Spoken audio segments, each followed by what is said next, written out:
Hi there, I'm Christine Dunbar from speechmodification.com, and this is my Smart American Accent training. In this video, we'll look at how to pronounce needlepoint and knitting. So first of all, needlepoint is an example of a compound noun where we have two nouns put together to make a new noun.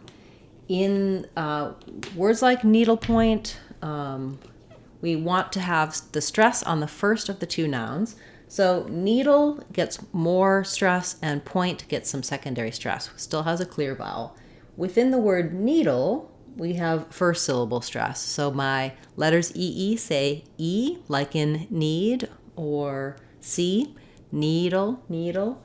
And then the letters LE, what we have there is what's called a syllabic L. So I'm going to go from my D sound to my ul sound very quickly without really any sound in between. If there were any sound in there, it would be a short little schwa, a little dull, needle, dull. I just want to drop the back of my tongue down and have that ul sound with my front of my tongue still lifted. Dull, needle, needle.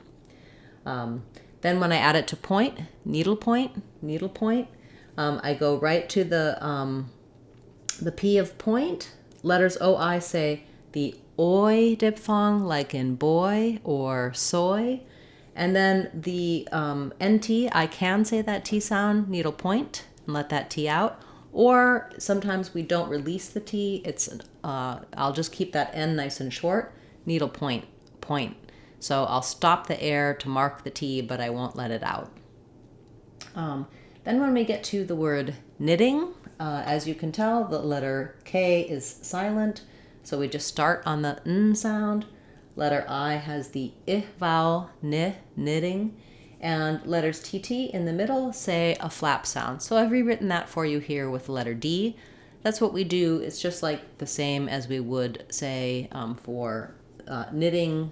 So sitting, seating with the T, and seeding like I'm seeding the lawn. Both of these have the same flap pronunciation, flap T, flap D sound. So the voice is on, the tongue goes up, but it's not a strong D. Not knitting, but knitting, knitting. Nice and light on your flap. Once you can say needlepoint and knitting by themselves, do try practicing them in some short phrases, just so that you can say them smoothly and naturally in your everyday speech. For example, she does needlepoint in the evenings.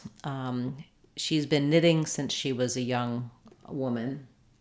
Thank you so much for this suggestion, and if you have a request you'd like to see me cover in our Word of the Day series, feel free to leave that in the comments for this video or any of my videos. You can get more help for the sounds in words like needlepoint and knitting, all of the sounds of English, in our Sounds of English course on speechmodification.com. It's going to walk you through all the vowel and consonant sounds, how they're spelled, what words they're in, and what accent errors to watch out for. It's a great way to build a strong foundation to pronounce any word you like, confidently and easily in American English. That's our Sounds of English course on speechmodification.com. I hope you'll check it out. I'll be back again tomorrow with another Word of the Day, and on Saturday we'll have our live question and answer class. I hope to see you there. You can see the upcoming classes on our channel page if you're looking for if you want to see what's coming up, and do go ahead and leave comments, suggestions, and requests. I'll add those to my list to cover in a future class.